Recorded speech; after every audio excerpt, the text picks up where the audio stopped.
Neraka. Banyak pengguna jalan yang bilang ini adalah jalur neraka. Saya kemarin seharian mengamati Pelabuhan Ratu. Yang pertama, daerah garis pantai tertutupi oleh berbagai bangunan dengan tata kelola yang sangat memprihatinkan. Sampah-sampah bertebaran di mana-mana dan tidak terkelola dengan baik. Kemudian ada bau anyir yang agak menyengat dan mungkin itu berasal dari tempat pelelangan ikan.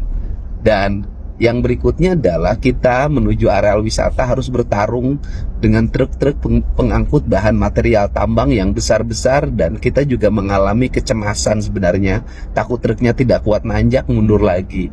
Inilah problem-problem yang dihadapi oleh kita, termasuk juga di areal Cibadak macetnya luar biasa, dan kemudian angkot parkir sembarangan, lewat juga mobil-mobil besar, bertarung bahkan berhenti di tengah jembatan, menimbulkan kecemasan. Tentunya ini tidak bisa dibiarkan. Saya sudah minta pada bupatinya untuk melakukan pembenahan tata ruang, kemudian melakukan langkah-langkah penanganan terhadap berbagai problematika yang terjadi. Dan khusus untuk penanganan sampah, saya sudah meminta Dinas Kelautan Provinsi Jawa Barat untuk menyiapkan tenaga pengangkut sampah walaupun itu bukan kewenangan provinsi, dan menyiapkan sistem pengelolaan sampah di pantai Pelabuhan Ratu. Dan kedepannya kami sudah melakukan survei dan penataan serta pemetaan, dan segera akan membuat DED untuk pengembangan kawasan Pelabuhan Ratu masa depan. Banyak spot-spot strategis yang itu bisa dikembangkan demi kepentingan dunia pariwisata dengan mengakselerasikan antara pembangunan kepariwisataan dengan menjaga ekosistem alam dan lingkungan. Dengan cara itu sebenarnya kita bisa mengalami kemajuan, dan saya sudah meminta bupatinya untuk melakukan perubahan tata ruang agar Sukabumi terbebas dari bencana. Gunung-gunungnya tidak boleh gundul, pantai-pantainya harus terlihat hamparannya dengan indah, tidak boleh ditutupi oleh bangunan. Kemudian daerah aliran sungainya harus bersih, bangunan-bangunannya harus berestetik, dan itu harus dikerjasamakan antara pemerintah provinsi dan kabupaten. Mohon doanya, kami akan terus melakukan kolaborasi antara pemerintah provinsi dan kabupaten kota di Jawa Barat untuk bersama-sama menangani, menata, dan menjaga seluruh alam ekosistem pariwisata di Jawa Barat. Saya ucapkan terima kasih, salam untuk semuanya, mari beraktivitas untuk kepentingan pembangunan di Jawa Barat. Neraka. Banyak pengguna jalan yang bilang ini adalah jalur neraka. Di mana lagi kalau bukan di Cibadak? Ya. Cibadak itu macetnya udah kayak mimpi buruk.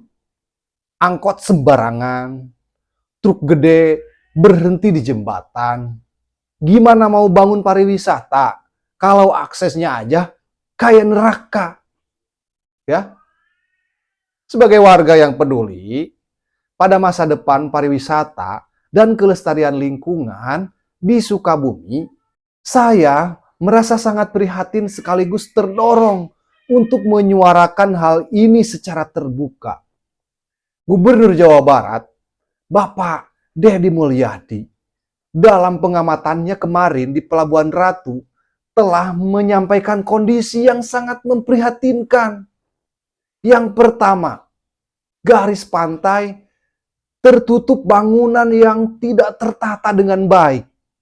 Pantai seharusnya jadi daya tarik, tapi justru terhalang bangunan-bangunan yang berdiri sembarangan tanpa estetika. Keindahan alamnya hilang, fungsinya pun terganggu. Itu yang pertama. Yang kedua, sampah berserakan dan berbau menyengat. Bau anyir menyambut wisatawan saat datang. Bukan udara segar. Tapi ini bukan hanya soal estetika, tapi juga soal kesehatan dan kenyamanan. Ya. Kemudian poin yang ketiga, akses menuju kawasan wisata itu harus berebut jalan dengan truk-truk tambang, menimbulkan kecemasan dan bahaya.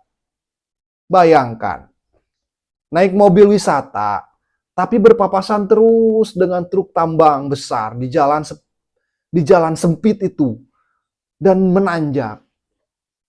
Ya, rasa takut lebih besar dari rasa senang. Dan satu lagi yang benar-benar bikin geram, yaitu macet di Cibadak. Ini bukan macet biasa. Ini macet yang udah kayak tradisi. Setiap hari, tiap jam. Dan nggak pernah ada solusi nyata dari pemerintah daerah. Angkot, parkir sembarangan, seenaknya. Mobil besar lalu lalang berhenti di tengah jalan. Bahkan di atas jembatan, berhenti itu. Ini tuh bukan sekedar bikin kesel. Ini ancaman nyata buat keselamatan warga. Gitu. Gimana ceritanya jalur utama menuju destinasi wisata justru jadi zona neraka? Wisatawan bisa kapok, warga apalagi. Ya, saya tegaskan lagi. Pemerintah Kabupaten Sukabumi harus segera bertindak. Jangan tunggu viral dulu, baru gerak. Ini PR yang nyata. Segera tertibkan lalu lintas Cibadak khususnya. Siapkan jalur alternatif. Atur jam operasional atau ya untuk truk-truk besar. Dan buat sistem parkir angkot yang benar. Kalau kemacetan di Cibadak dibiarkan, maka jangan harap Pelabuhan Ratu bisa berkembang. Akses yang buruk akan mematikan potensi wisata dan ekonomi, ya enggak? Kemudian poin yang keempat itu kerusakan lingkungan dan potensi bencana akibat tidak adanya pengaturan tata ruang yang jelas. Itu kata KDM kemarin waktu di Pelabuhan Ratu. Dia bikin konten waktu di mobil seperti itu. Gunung jadi gundul, aliran sungai tercemar, dan garis pantai rusak. Semua ini akibat pembangunan yang semeraut tanpa arah. Itu awalnya. Semua ini tidak bisa dibiarkan. Semua ini tidak bisa dibiarkan terus-menerus, tidak bisa. Kami sebagai warga sangat berharap ya kepada pemerintah Kabupaten Sukabumi untuk segera menindaklanjuti arahan-arahan gubernur. Dengan yang pertama menata ulang tata ruang kawasan Pelabuhan Ratu lah secara menyeluruh. Kemudian menertibkan angkot dan kendaraan besar agar tidak membahayakan pengunjung dan warga juga. Ya. Kemudian menjadikan sistem pengelolaan sampah yang jelas dan berkelanjutan, jangan hanya sementara. Kemudian menyediakan sistem pengelolaan sampah yang jelas dan berkelanjutan. Kemudian menghentikan alih fungsi lahan yang merusak ekosistem pantai dan pegunungan. Dan juga mengutamakan estetika dan keberlanjutan dalam pembangunan wisata. Sudah saatnya kita melihat Pelabuhan Ratu ini bukan hanya sebagai objek wisata. Sudah saatnya, bukan hanya itu, tapi sebagai warisan alam yang harus dilindungi dan dimuliakan. Itu ya. Mari kita suarakan bersama agar pemerintah daerah benar-benar bertindak. Jangan berhenti di depan pidato saja dan pernyataan. Mari kita melangkah mulai dari yang terkecil dulu.